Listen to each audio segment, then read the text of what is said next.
जय हिंद दोस्तों, आप सबके एक बार फिर से स्वागत है कैरियर बिहार यूट्यूब चैनल पर। आज SSC GD math practice session का 7वां दिन है। 7 बज चुका है, आपके सामने फिर से मैं हाजिर हो चुका हूं। उम्मीद है कि आप अपने दोस्तों तक इस सेशन को शेयर कर दिए होंगे। नहीं शेयर किए हैं तो शेयर जरूर कर दिए ताकि उनको भी बेनिफिट मिल सके। सेशन में आप जुड़ तो गए हैं, लेकिन आपसे बार बार की तरह इस बार भी हम बोलेंगे कि कलम कॉपी आपके पास होना अनिवार्य है, जरूरी, ताकि मैक्सिमम से मैक्सिमम आप इस सेशन का बेनिफिट ले सकें। जैसे क्वेश्चन आपको दिखे वैसे खुद से लगाने का प्रयास करें। और आज का सेशन लाजवाब, शानदार, जोरदार होने वाला है, क्योंकि आज हम लोग प्रीवियस ईयर का सेट लगाने वाले हैं। तो आज आपको पता चलेगा कि प्रीवियस ईयर में जो क्वेश्चन पूछे गए हैं वो किस लेवल के पूछे गए हैं, किस किस टाइप के पूछे गए हैं। इसके पहले जो हमने 4 प्रैक्टिस सेशन लगाया था वो खास तौर से मॉडल सेट थे, मतलब अपने हिसाब से डिजाइन किया गया था, लेकिन ये एग्जाम में पूछा हुआ सेट है, तो इसको सीरियसली लेना है। और यहां से समझिए कि अगर आप इसमें अच्छा प्रदर्शन करते हैं तो आपका तैयारी अच्छा खासा आप समझ सकते हैं। तो चलिए बिना विलंब किए हुए सेशन को शुरू करते हैं। जोरदार से सेशन को आप अपने दोस्तों को भी शेयर जरूर कर दीजिएगा। आइए सेशन की शुरुआत करते हैं। और आज का पहला जो क्वेश्चन होगा वो हम जो सेट यूज किए हैं उसका क्वेश्चन नंबर 51 होगा। 51 मतलब 51 से मैथ का सेक्शन शुरू हो रहा है, ठीक है। तो आपको पता है कि पहले जो एसएससी जीडी के इस बार पैटर्न बदला हुआ है। इसके पहले जो जीडी के पेपर हो रहे थे उसमें क्या था कि 25 क्वेश्चन आपको मैथ के पूछे जाते थे, लेकिन इस बार से पैटर्न बदल चुका है। अब आपको 20 क्वेश्चन रहेगा, लेकिन एक क्वेश्चन 2 नंबर का रहेगा, 2 मार्क्स का रहेगा। तो हम लोग प्रीवियस ईयर के क्वेश्चन लगा रहे हैं जो आपके एग्जाम में पूछे हुए हैं। तो स्क्रीन पर आपको क्वेश्चन दिख रहा होगा। क्वेश्चन ऐसे 51 से 53 आपको ऐसे दिखाई दे रहा होगा। देखिए आपको एक इंफॉर्मेशन दिया गया है, कह रहा है कि निम्न सारणी का सावधानी पूर्वक अध्ययन कीजिए एवं दिए गए प्रश्नों का उत्तर दीजिए। 3 विद्यार्थियों ए, बी एवं सी द्वारा 3 विषयों में अधिकतम 100 अंकों में से प्राप्तांक। 3 विद्यार्थी आपको जैसे डायग्राम में आपको दिख भी रहा होगा। गणित विषय, विज्ञान विषय और अंग्रेजी विषय में कितने कितने नंबर उनको मिले हैं, इसका इंफॉर्मेशन यहां पर दिया गया है। अब इसके बेस पर क्वेश्चन नंबर 51, 52, 53, 51 से लेकर 53 तक के सवाल इसी के बेस पर है। क्वेश्चन नंबर 51 नंबर क्वेश्चन आपसे क्या पूछा गया, आज का पहला सवाल, लेकिन जो सेट हम लोग लगा रहे हैं उसका क्वेश्चन नंबर 51 पूछा कि सभी विषयों को मिलाकर ए के कुल प्राप्तांक बतावें। मतलब ये हुआ कि ए नाम का जो स्टूडेंट है उसका टोटल तीनों विषय को मिलाकर कितना नंबर आया हुआ है। तो एक आप देख सकते हैं कि गणित में 88 है, विज्ञान में 86 है, तो 88 प्लस 86 प्लस में 66। तो आप यहां से ऐड कीजिएगा तो 6 6 12 और 8 20 हो गया, 2 और 8 8 16 और 6 22 और 2 24, मतलब इसके 240 नंबर प्राप्त हुए। ऑप्शन देखेंगे तो दूसरा ऑप्शन इस क्वेश्चन का आंसर बनेगा। तो 51 नंबर जो क्वेश्चन है उसका आंसर 2 हो गया। क्लियर। क्वेश्चन नंबर 52 पे आते हैं। 52 को भी इसी डायग्राम में जो इंफॉर्मेशन दिया गया है उसी के बेस पर आपको बनाना है। इसमें कह रहा है कि परीक्षा में ए एवं सी के कुल प्राप्तांकों के मध्य क्या अंतर है। ए और सी के अंकों का अंतर पूछा है, अंकों का अंतर। तो हमने अभी देखो ये 240 जो हम निकाले हैं, ये किसका नंबर है, ए का। तो हम अब सी का निकाल लेते हैं, सी का। तो हमको अंतर निकालने में सहूलियत होगी, सुविधा होगा। तो सी का अंक आप निकालेंगे तो देखिए 72 है, 68 है और 84 है। सबको ऐड कीजिएगा तो सी के टोटल जितना जितना नंबर मिला है सबको मिलाकर उसका सी का टोटल नंबर हो जाएगा। 8 4 12 हो गया, 12 और 2 कितना हो जाएगा, 24 नहीं 14 के 4 हो जाएगा, 8 और 6 14 7 21 और 1 22। मतलब ये हुआ कि सी को 224 नंबर मिले और ये किसके थे, ए के थे। दोनों का अंतर पूछा है किस क्वेश्चन में, 52 में। तो अंतर कितने का आएगा, 240 और 224 के बीच का अंतर कितने का है? 16 का है। यानी कि इस क्वेश्चन के आंसर बनेगा 16। ऑप्शन अगर आप देखेंगे तो ऑप्शन बनेगा इसका तीसरा ऑप्शन इस क्वेश्चन का आंसर हो जाएगा। क्वेश्चन नंबर ये 52 है। आसान सा सवाल है, बहुत हाई फाई क्वेश्चन तो है नहीं, सिंपल सा क्वेश्चन है। सिंपल से एक इंफॉर्मेशन दिया गया, उस इंफॉर्मेशन के बेस पर क्वेश्चन पूछा गया। इसी डायग्राम के बेस पर क्वेश्चन नंबर 53 पूछा गया। आपसे पूछा कि सभी विद्यार्थियों द्वारा प्राप्त गणित में औसत प्राप्तांक बताइए। सभी विद्यार्थियों द्वारा गणित में औसत प्राप्तांक, गणित का केवल निकालना है सभी विद्यार्थी का।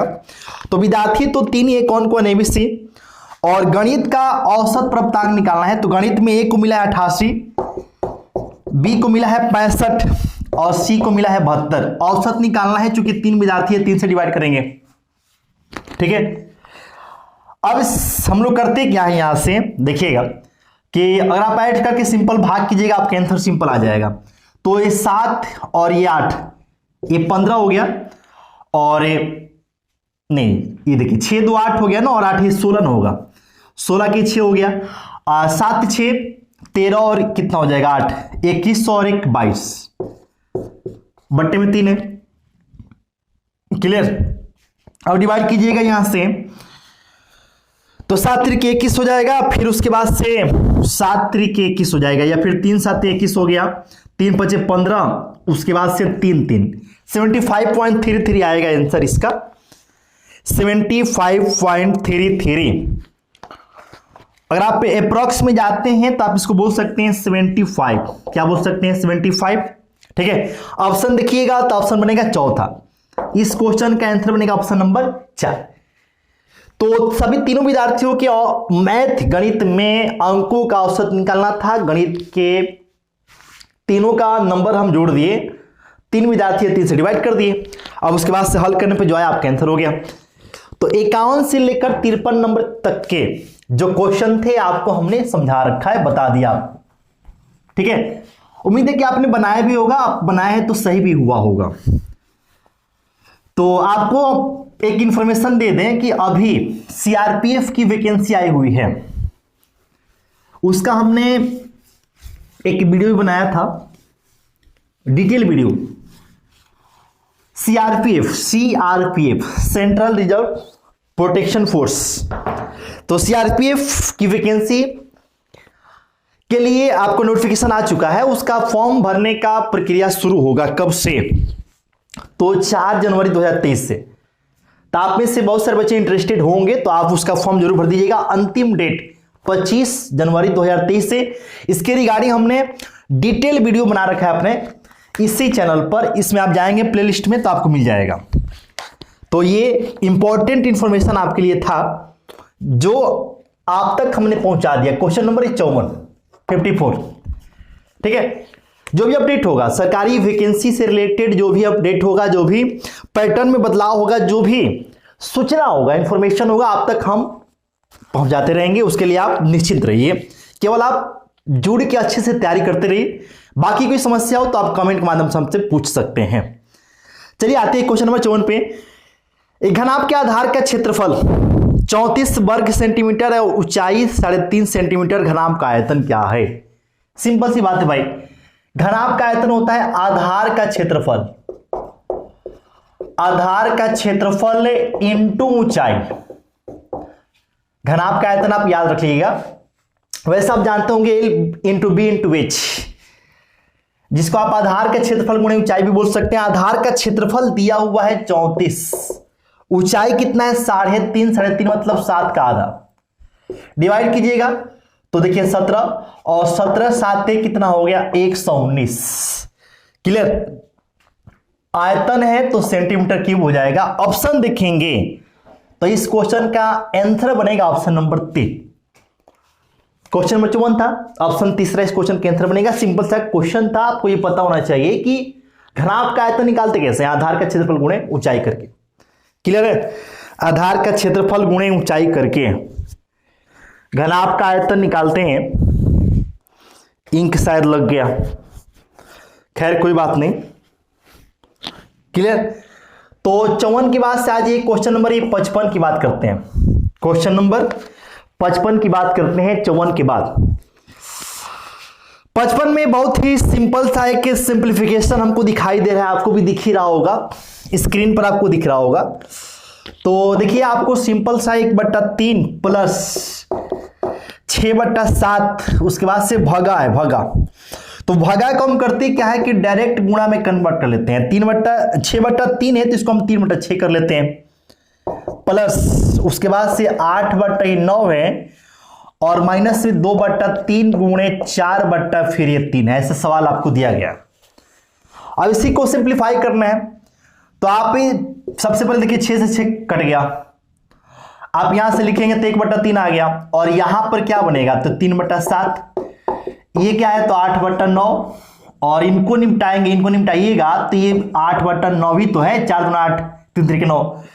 तो देखो यहाँ ये प्लस में है, ये माइनस में, खत्म। तो 1/3 3/7, यही तो हल, इसी को तो हल करना है, यही बच गया आपको। तो ये 7 त्रिके 21 और ये 3 7 और यहां से 3 त्रिके 9, 9 7 16, तो 16/21 आपका आंसर आएगा। एकदम सिंपल सी बात थी इसमें, 16/21 ऑप्शन देखेंगे, पहला ऑप्शन इस क्वेश्चन के आंसर बनेगा। तो ये था क्वेश्चन नंबर 55। 55 नंबर सवाल था, आपने बनाया भी होगा। जैसे क्वेश्चन दिखे बस अटैक करना है, अटैक। क्वेश्चन दिखते ही अटैक कर देना है और प्रयास हमेशा होना चाहिए कि हमसे पहले आपके आंसर आए, क्योंकि हमें तो समझाना भी होता है, आपको समझाना तो है नहीं, आपको केवल आंसर लाना है। तो बस प्रयास ये हो कि आप हमसे पहले आंसर तक पहुंच जाए, ठीक है। और जब आप ये इतना कर लेंगे ना, बस आपका सिलेक्शन एकदम तय है। और अभी जो हम सेट करा रहे हैं एग्जाम का पूछा हुआ पेपर है, एग्जाम का पेपर है, तो इसको आपको सीरियसली लेना है। क्लियर? अगर ऐसे सवाल आप कर पा रहे हैं, बना पा रहे हैं, आपका सही हो रहा है, समझिए कि आपकी तैयारी ठीक है, बढ़िया है। नहीं हो रहा है मतलब गड़बड़ है, मामला गड़बड़ है। क्वेश्चन नंबर 55 के बाद से 56 पे आइए।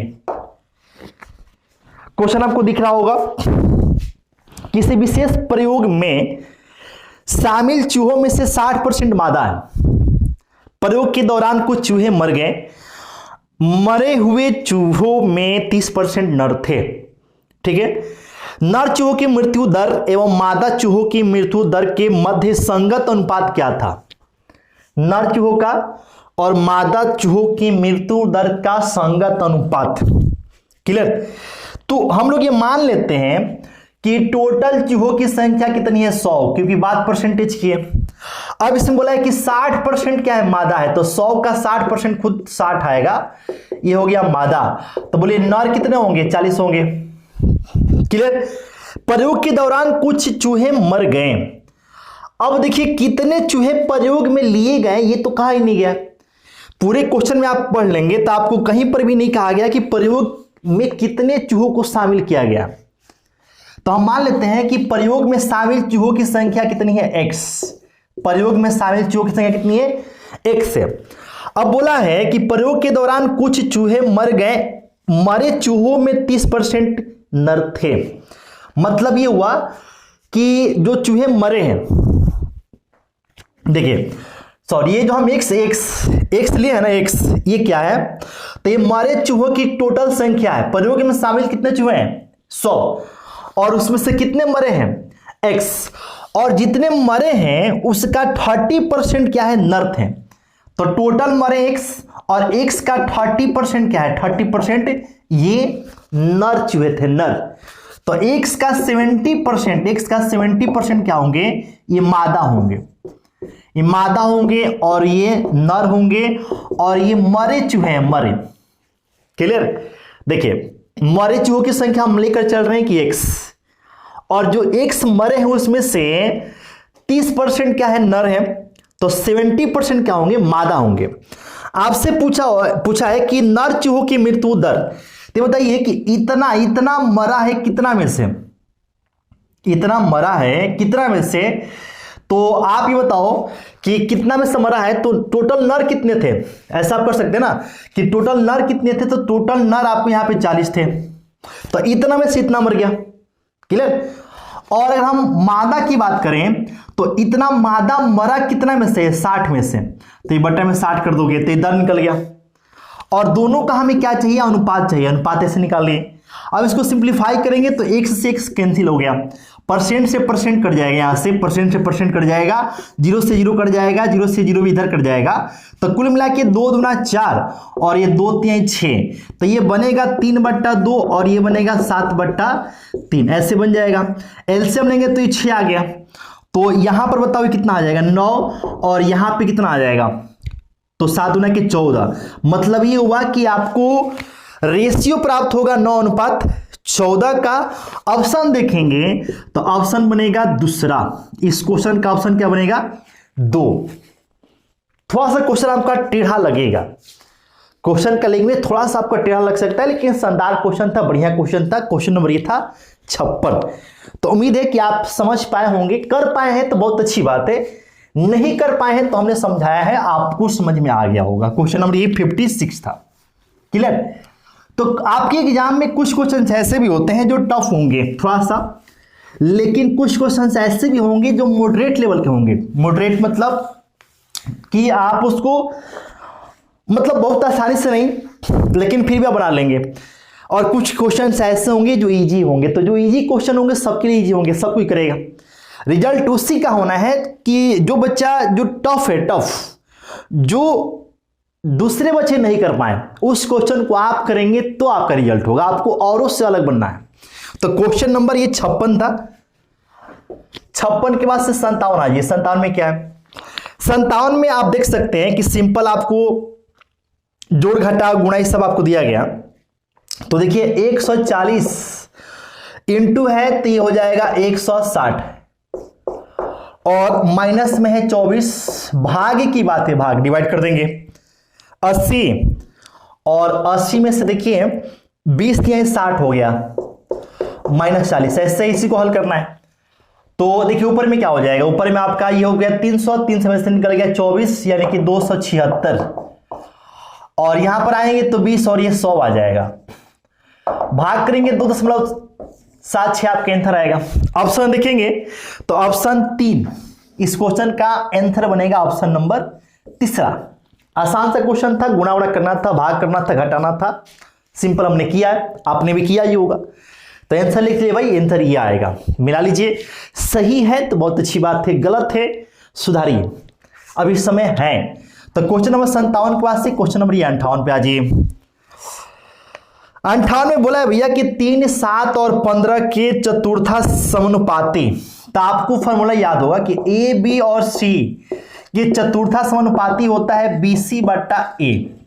तो ए का मान देख लीजिए 3 है, ये 7 है और ये 15 है, तो इसी पे सेट कर लीजिए। तो 7 गुणे 15 बट्टे में क्या होगा 3 और 3 पचे 15, तो 7 पचे 35, चतुर्था समानुपाती कितना होगा 35। ऑप्शन देखेंगे तो इसका भी आंसर बनेगा ऑप्शन नंबर 3। ठीक है, अनुपात का सवाल है, चतुर्था समानुपाती, प्रथमा समानुपाती, मध्य समानुपाती, तृतीय समानुपाती, ये सब आपने पढ़ा होगा, तो इसको याद रखने की आवश्यकता है। ऐसे क्वेश्चन आपके एग्जाम में पूछ दिए जाएंगे, याद नहीं रहेगा तो फिर आपकी गाड़ी तो भाई फंस गई। गाड़ी को निकालने के लिए याद रखना जरूरी है। ठीक है, क्वेश्चन नंबर 59 पे आ जाइए। 59 क्या है, तो क्वेश्चन में बोला है कि 5,000 रुपए की धनराशि को 10% प्रति वर्ष की वृद्धि ब्याज की दर से 2 वर्ष के लिए निवेशित किया जाता है, तो ब्याज वार्षिक रूप से संयोजित होता है, तो अर्जित ब्याज क्या होगा। ठीक है, तो देखिए भाई CI 10% है, CI की जो दर है 10% है, तो 2 साल में कितना परसेंट CI बनेगा। तो अगर आप CI के लिए ट्रिक जानते हो, ट्रिक, तो CI परसेंट निकालने का ट्रिक होता है 2r/r², ये ट्रिक होता है। तो r का मान आप यहां पे पुट कीजिएगा, ठीक है, तो ये हो जाएगा 2 गुणे 10 और ये 10 का स्क्वायर, तो 10 का स्क्वायर 100 हो गया, तो 100 में से हम लेंगे 00 और ये 20 आए कितना हो गया 21, यानी कि टोटल 21% CI बनेगा। आपको याद रखना है कि अगर ब्याज का दर 10% हो तो 2 साल में CI कितना बनेगा 21%। मूलधन कितना है 5,000, तो 5,000 रुपए पर 2 साल में 21% ब्याज बनेगा, तो 21% निकाल दीजिए, काटेंगे 0 खत्म और 21 बचे होता है 105, एक 0 और चिपकेगा यहां से, तो 1,050 रुपया CI आएगा।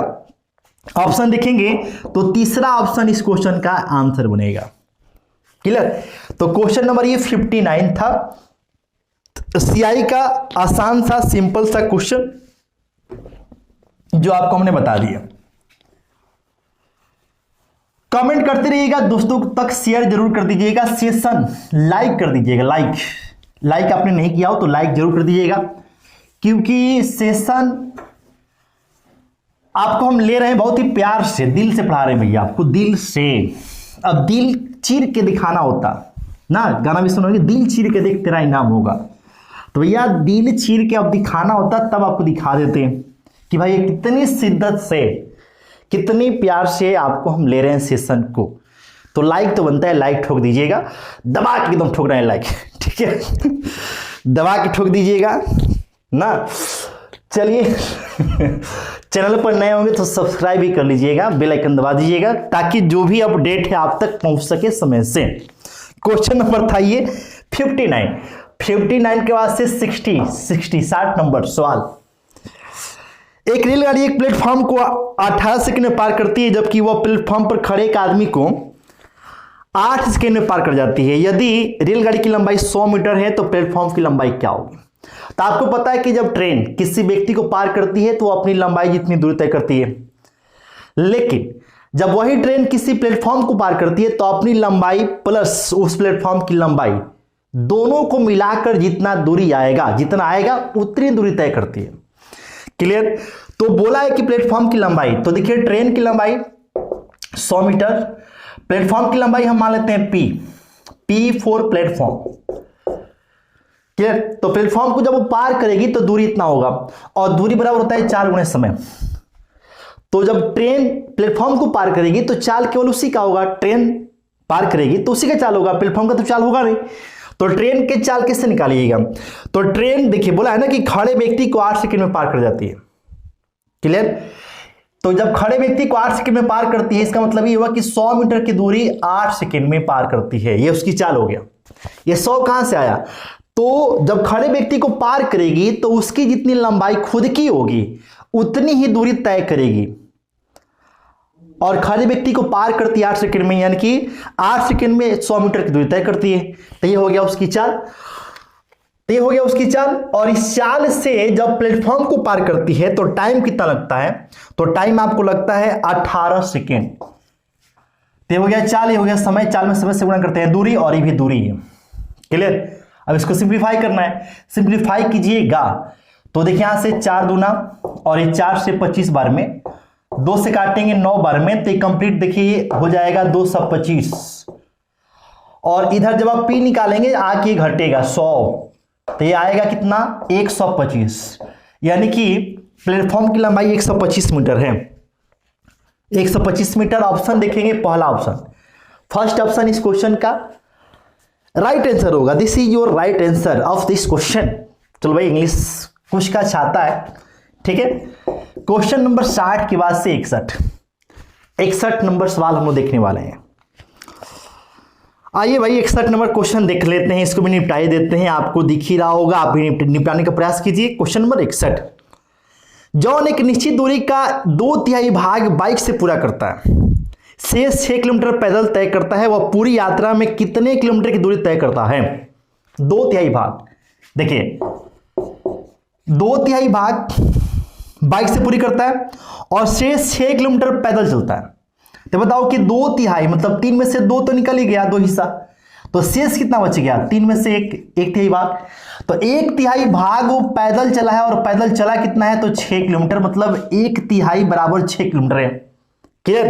तो पूरी यात्रा जब निकालना हो ना, पूरी यात्रा, तो सिंपल है कि भाई आप गुणा कर दीजिए, गुणा ऐसे 6 1/3 है ना, 3/1 कर दीजिए, तो 6 कितना हो जाएगा 18 किलोमीटर।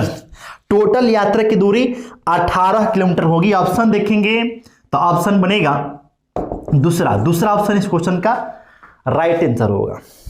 क्लियर। क्वेश्चन नंबर ये था 61 के बाद से आ जाइए 62 पे, 62 नंबर क्वेश्चन क्या कह रहा है, आइएगा 62 नंबर, ठीक है। क्वेश्चन नंबर 62, आइए भाई, विराट कोहली साहब आ गए हैं। विराट कोहली साहब आप सबके फेवरेट बल्लेबाज, ठीक है, कभी कभी गेंदबाजी भी कर लेते हैं लेकिन है तो बल्लेबाजी। विराट कोहली का 9 पारियों में एक निश्चित बल्लेबाजी औसत है। 10वीं पारी में उसने 106 रन बनाया, ठीक है। इस प्रकार उसका औसत रन 6 बढ़ गया, उसका नया बल्लेबाजी औसत क्या होगा? क्लियर? 10वीं पारी में 106 रन बढ़ाए नहीं, बनाए, 106 बनाए, औसत 6 बढ़ गया। क्लियर? तो आप बताओ कि पहले 9 पारी खेले थे, एक पारी और खेल लिए तो 10 पारी हो गया, तो 6 औसत बढ़ने का मतलब हो गया कि 6 रन हर एक पारी में बढ़ेगा, तब औसत 6 बढ़ेगा। क्लियर? तो 106 में से 6 औसत बढ़ाना है, इसका मतलब ये हुआ कि औसत को बढ़ाने में कितने खर्च हुए, तो औसत को बढ़ाने में 6 गुणे 10, 10 पारी हो गया, 60 रन तो इधर खर्च हो गए। अब बताओ कि 106 में से 60 ऐसे खर्च हो गए तो बचे कितने, तो 46। तो जो 46 बचे वो क्या है, तो वो औसत को मेंटेन करने में खर्च हुए। यानी इसका मतलब ये हुआ कि 9वीं पारी तक औसत 46 था और नया औसत पूछा है, तो 10वीं पारी में 106 रन बनाए हैं कोहली साहब, तो 6 औसत बढ़ गया है, यानी कि 6 आप जोड़ देंगे तो नया औसत आपका 52 आएगा। तो 10 पारियों के बाद नया औसत 52 है। ऑप्शन देखेंगे तो ऑप्शन बनेगा तीसरा। इस क्वेश्चन का आंसर 3 बनेगा, ऑप्शन नंबर 3। सिंपल सा क्वेश्चन, उम्मीद है आप समझ गए होंगे। नहीं समझे हैं, फिर से जब आप इस सेशन खत्म हो जाएगा फिर से आप समझ लीजिएगा रिपीट करके। क्लियर? वीडियो यूट्यूब पर आपको पड़ा रहता है, आप जितना बार मन करे उतना बार देख सकते हैं, कोई उसका चार्ज नहीं लगता है। और मेरा प्रयास रहेगा कि जब तक हम पढ़ाएं तब तक यूट्यूब पर या फिर आपसे हम जुड़ के जब तक हम पढ़ाएं तब तक आपसे कोई चार्ज न ले, प्रयास तो यही रहेगा। आगे की देखिए क्या होता है, ठीक है। फ्री ऑफ कॉस्ट सेवा है भाई, कोई चार्ज आपसे नहीं लिया जाएगा। बस एक छोटा सा उम्मीद रखते हैं कि भाई थोड़ा सा शेयर जरूर कर दीजिएगा ताकि हम दूसरे लोगों तक भी पहुंच सके, दूसरे बच्चों तक भी पहुंच सके, बता जरूर दीजिएगा, और कुछ नहीं चाहिए। क्वेश्चन नंबर ये था 62 के बाद चाहिए 63 में क्या कहानी है। 63 नंबर बोला कि यदि एक व्यक्ति एक उद्यान की घास 3 मिनट में काटता है तो 30 मिनट में उद्यान के कितने भाग की घास काटी जा सकती है, जबकि टी 30 से बड़ा है। मतलब देखिए ये इंडिकेट कर दिया ना कि टी का जो मान है वो 30 से ज्यादा होगा। क्लियर? 31 होगा, 32 होगा, 33 होगा, ऐसे कुछ होगा, लेकिन 30 से ज्यादा होगा। ठीक है? तो आप टाइम एंड वर्क में पढ़े थे, टाइम एंड वर्क में पढ़े होंगे कि अगर कोई व्यक्ति पूरे काम को करता है 10 दिन में तो एक दिन का काम कैसे निकालते हैं, 1/10 करके।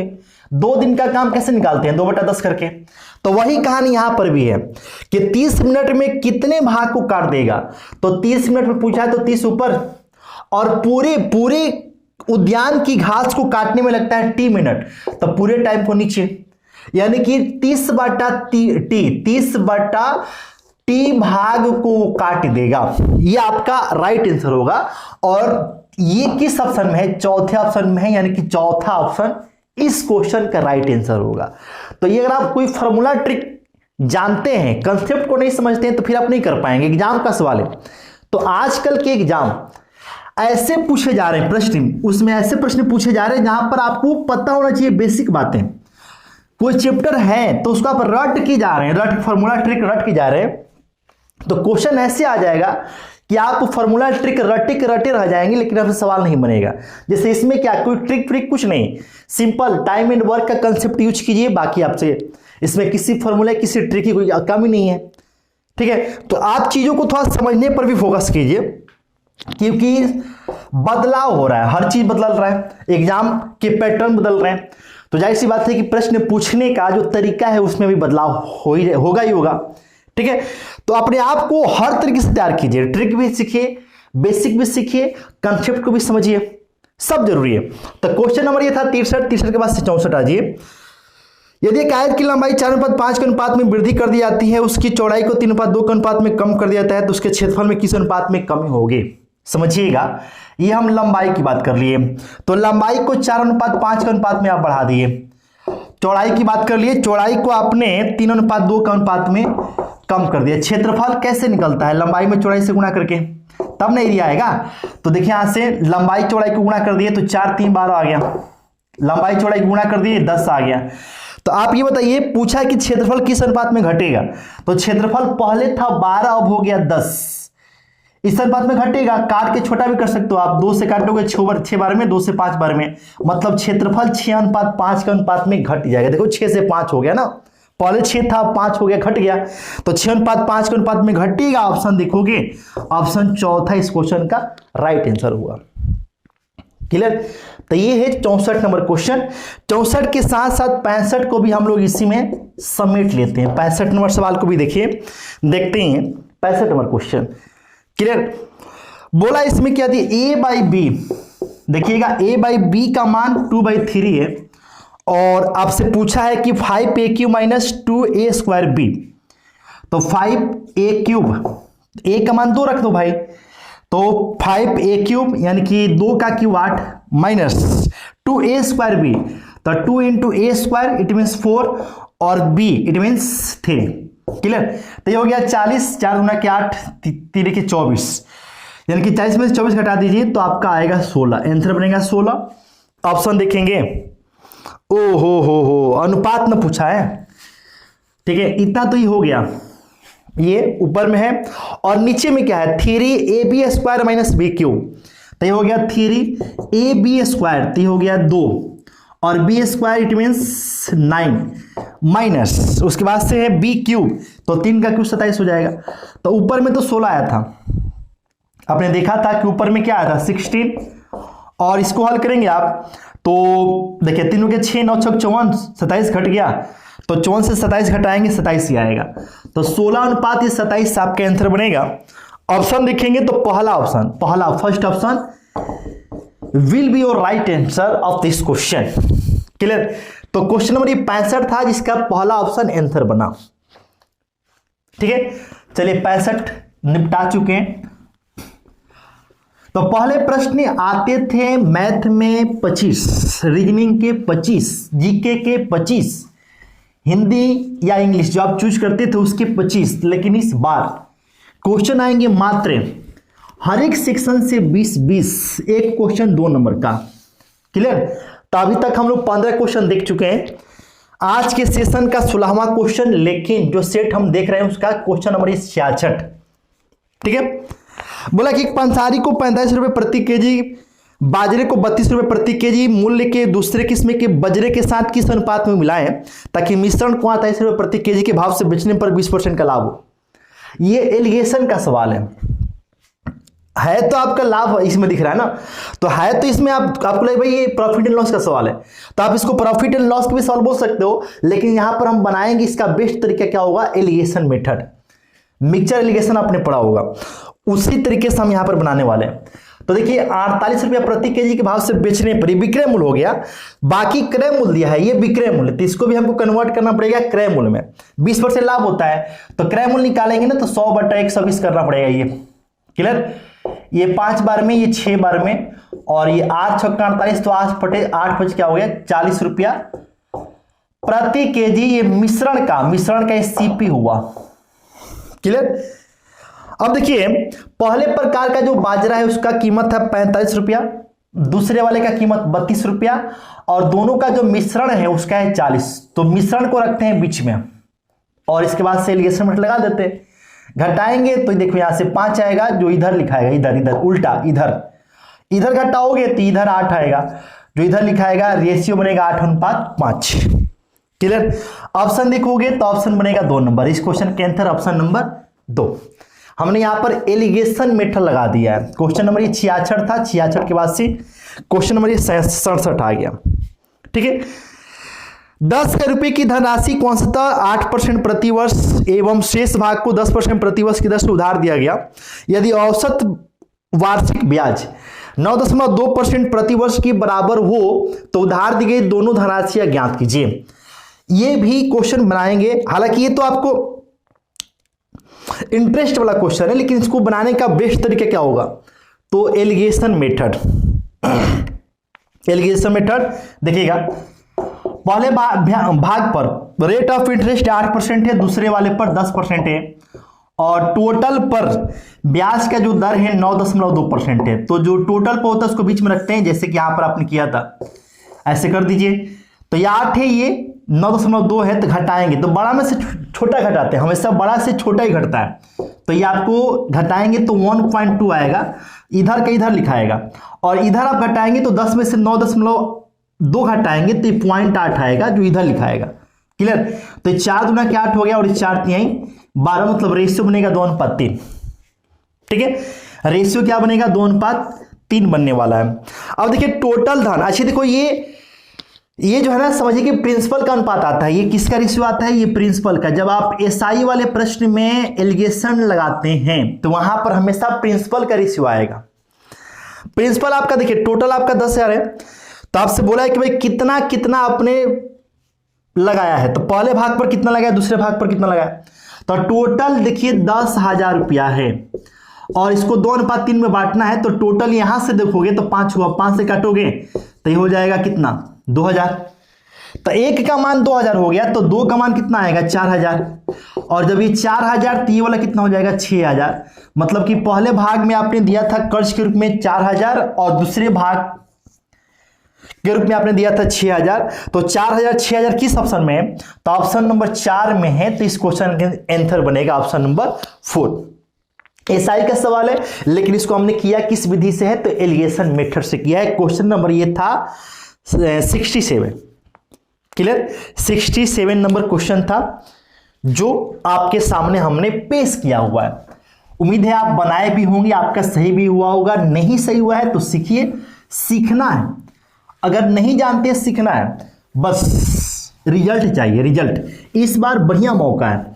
और सीआरपीएफ का आपको बता ही दिए, सीआरपीएफ, और अभी आपका एसएससी सीएचएसएल का भी दौर चल रहा है। तो सीएचएसएल का आप अगर फॉर्म नहीं भरे हो, ठीक है, एसएससी जीडी आप दीजिए, कोई दिक्कत नहीं है, लेकिन बाय द वे उधर नहीं हो पाता है तो आपके पास वैकल्पिक व्यवस्था होना चाहिए कुछ ना।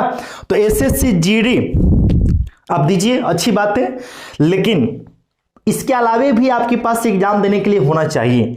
तो एसएससी सीएचएसएल का फॉर्म आप डाल सकते हैं, उसका भी लास्ट डेट 4 जनवरी है, डाल दीजिएगा फॉर्म। क्वेश्चन नंबर ये 67 के बाद 68 कह कि एक बाइक का अंकित मूल्य 33,600 रुपए है। खुदरा विक्रेता होली के अवसर पर 16% की छूट की घोषणा करता है। ग्राहक को उस बाइक के लिए कितनी कीमत चुकानी पड़ेगी? क्लियर? तो अंकित मूल्य 33,600 है, इस पर डिस्काउंट कितना मिला है? 16%। तो लिया कितना जाएगा? 84%। अब इसी को 84% लेने का मतलब क्या है? सेलिंग प्राइस हो गया, वही आपसे पूछा भी है।